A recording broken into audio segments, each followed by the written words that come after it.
In an era that's primed on either getting to the rim or torching defenses from beyond the arc, DeMar DeRozan has developed into one of NBA history's most prolific mid-range scorers.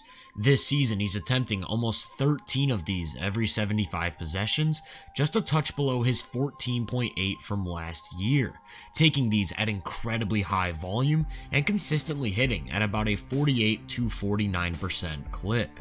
He creates high quality opportunities for himself with the use of his handle. He's pretty lengthy, but comfortable keeping his dribble live in tight quarters. A lot of players would react to this added resistance at the nail by gathering for more security, but he instead takes two quick pound dribbles to split the gap and rise up for a high percentage jumper. He's really good at using his offhand to further protect the ball, almost like a stiff arm as he prevents defenders from effectively reaching or poking, or you'll see him turn his body and use it as a sort of shield to guide him wherever he wants to go.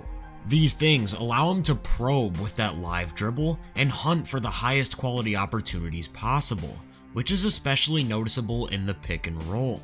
Because he's not at all a three-point shooter, they'll often set these screens below the arc so that he can still punish defenders who go under or play him in a softer coverage. And if they chase him over the screen, bigs have to be ready to prevent him from stepping into his sweet spots at the elbow.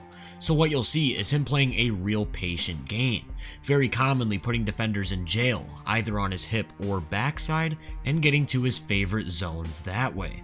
PG stays attached to him around a screen, with Zubats in position to take away that routine elbow jumper, and when George peels into a switch, DeRozan sidesteps into an up fake before ducking under the big man with a step through.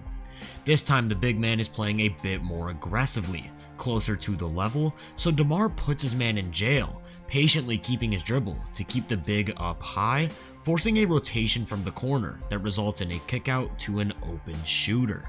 Of course, he's looking to score first, hunting for those middies, but he also has enough passing chops to counter rotations or added attention like this, having especially good chemistry with Vooch in the pick and pop. Overall, he's scoring more than 10 points a game in the pick and roll on an efficient 1.06 points per possession. That's good enough to land him in the 90th percentile among all players. But it's not just off of screens where he'll consistently get his own shot off. In perimeter isolation, he's an even more effective 1.17 points per possession, also in the 90th percentile. And again, you'll notice a methodical, patient approach in how he sets up his attack, often walking his defender down from the top of the key to set up jumpers. He's got a real quick release off the bounce, catching defenders off guard with jarring pull-ups at any moment, and he's comfortable getting into them in so many different ways. He'll pull straight out of between the leg dribbles or crossovers, preferring to go from right to left as he loads up, and he's also got some methods for creating separation. With speed going towards the basket, he likes to pull back with a reverse between the legs dribble, quickly shift his momentum with a classic jump stop that buys him just enough time, or go to a sidestep, sometimes throwing an in and out to set these up. These are also his go-to from more of a standstill, utilizing long, exaggerated hops to cover as much ground as he can, and all he needs is just the minimum amount of room to get into his motion, as he's truly a ridiculous shot maker. Most commonly though, he'll step right into jumpers out of hanging hesitation dribbles, keeping his matchup guessing as he pauses with the ability to pull from either hip, and to make things even more difficult, he really likes to throw these hezzies straight into up fakes to sell defenders out of their shoes. Fakes are a staple in his attack, constantly making defenders leave the floor or attempt to contest without ever releasing, which not only helps him create more separation, but earns him trips to the line, where he's an 87% shooter. He also does this through his use of contact, creating space for himself by using his body to bump defenders, setting up quick jumpers or those step backs. Another way he'll get into mid-range jumpers is by spinning right into them, which is made possible by his combination of sharp footwork and brilliant off-balance shot making. He's got real mobile hips, so these spins are aggressive and done with speed. More times than not, he's looking to turn over his right shoulder, but is comfortable going over his left as well. So what he'll do is a sort of read and react based on how he's being played, often faking with half spins or even double spins to generate that separation, or just using them as a counter, getting Harden on his hip in the pick and roll and drawing aggressive help at the nail, only to bounce into a ferocious spin in the opposite direction and set up an open free throw line jumper. His ability to feel defenders out and counter with the use of spins helps him a ton in the post, where he's incredibly effective. He likes to set himself up in these spots by turning his back to the basket while handling and working his way down low, getting the switch onto a smaller Steph and immediately taking him down to the block, where he turns baseline into a shot right over the top.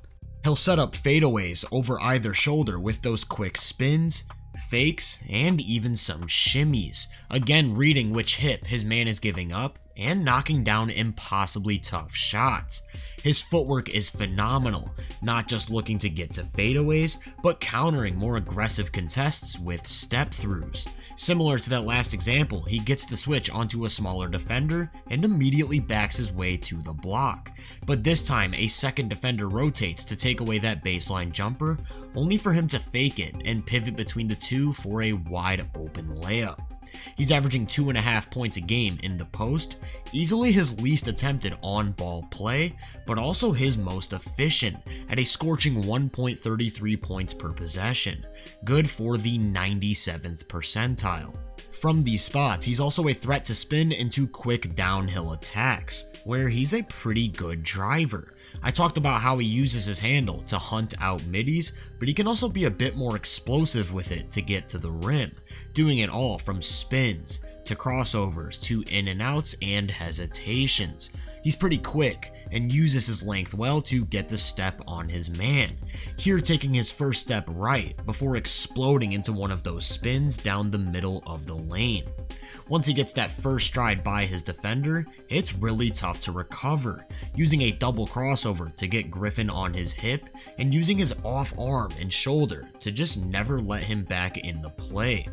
This time it's against Giannis, who is maybe the league's scariest defender in rear pursuit, but DeMar throws a crossover straight into a hesitation to make him bite, then uses his shoulder to protect the ball up until its release. He's a master of utilizing the gather step as a way of getting all the way to the cup with lengthy strides, this time from a standstill, taking one dribble to open up the baseline, where Herb just has no chance of bothering him. He's also really good at making himself skinny, or angling his body in a way that allows him to sneak through tiny gaps in the defense, and just like on the perimeter, he'll use his body to initiate contact as a way of either creating space or getting to the line. He's a very strong interior finisher, which helps him convert on these attacks at a high level. Although he's no longer the high flyer he was in Toronto, he still occasionally gets above the rim when given that space to take off. And he has good hang time, going airborne for layups and showcasing awesome balance as he adjusts his body to create easier finishes. He's capable of going to a wide array of releases, with the ability to adjust his shot and score through contact, which rounds out lethal inside the arc shot creation that leads to a rare combination of volume and efficiency in self-created offense. A real efficient 17 points per game to be exact, placing him among the league's very best on-ball players.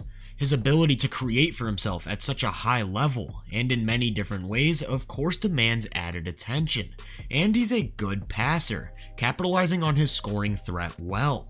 He's not super proactive, anticipating defensive rotations and pre-placing passes, rather looking to score and reacting to added attention by hitting the open man. Here he hesitates into a spin move to beat Clay to the paint, drawing help from the corner and making the correct find for a wide open three. This time it's in the post, where he leaves his man in the dust with a spin move, but a second defender is ready to meet him, to which he again finds an open shooter, this time at the top of the key. He's not a guy who makes super high value finds. Rarely ever will you see him making advanced cross court or interior passes, but he also doesn't turn the ball over, so it's a more low risk, lower reward style of playmaking. And although his reads may seem very basic at times, that threat he poses as a self-creator allows him to create advantages for his team to attack at a pretty high level, drawing aggressive help at the nail and finding shooters, or getting completely double teamed and making the right decision to initiate 4-on-3 power plays. Prolific inside the arc scoring and solid playmaking are enough to make him a real valuable offensive player with the ball in his hands. But what about his value when he doesn't have it? Before we get into that though, I want to give a quick shout out to Basketball Index for helping with this analysis. If you're not familiar with the site, they provide tons of statistical measurements, tools, and easily accessible graphics to further guide your understanding of the sport. They offer talent grades on pretty much any aspect you can think of, and through their player profiles tab, I can easily compare them to other players around the league. Using DeRozan's playmaking as an example, on this page I'm presented with various metrics detailing his ability to create for others, along with how he stacks up against his peers. By signing up with the code VENUE30, you can get 30% off your first month subscription, so I'll leave a link in the description below for anyone interested. And with that being said, let's take a look at DeRozan's offensive game away from the ball. Chicago utilizes him as an off-ball weapon and set actions quite a bit. You'll see him start a lot of possessions in the corner or near the baseline, where they like to get him moving towards the middle of the floor with the use of screens and into his favorite scoring zones. It's a lot harder to stay attached to an offensive player when he has that freedom of movement, and when Vanderbilt is forced to go under, that's all it takes for an up fake and warm-up jumper from the line. He's near the top of the league in points per touch, truly maximizing his opportunities. And while there are many benefits to getting him going off of movement, he does still have some warts away from the ball that hurt his value. It all stems from that three-point shooting, or lack thereof. He just isn't a floor spacer at all, and rightfully doesn't get treated as one, which makes things a bit tougher on the guys around him. Sometimes he's just left on an island, almost dared to shoot, which kills advantages, and he doesn't counter with high field movement that forces off-ball defenders to be attentive, rarely ever scoring on cuts or making himself available for easy outlets. When he's not involved in set actions, he's often stationary, which I think hurts him in the playoffs more than anywhere else, because his shot diet consists exclusively of those tougher, self-created buckets, where defenders are actively scheming to make those weaknesses shine. Overall, I think these things just hold him back from being a true offensive superstar and someone you can build around as your primary guy, but do still comfortably view him as an all-star level player on that end of the floor and one of the game's very best scorers. If you enjoyed this breakdown, make sure to drop a like, subscribe, and turn my post notifications on to be first on more content. If you're interested in my more in-depth research, make sure to check out my website and social media profiles. You can find those links in the description. Feel free to let me know down in the comments what you think of DeRozan and just how good you believe he is. As always, I hope you all have a great day, and I'll catch you guys in the next one.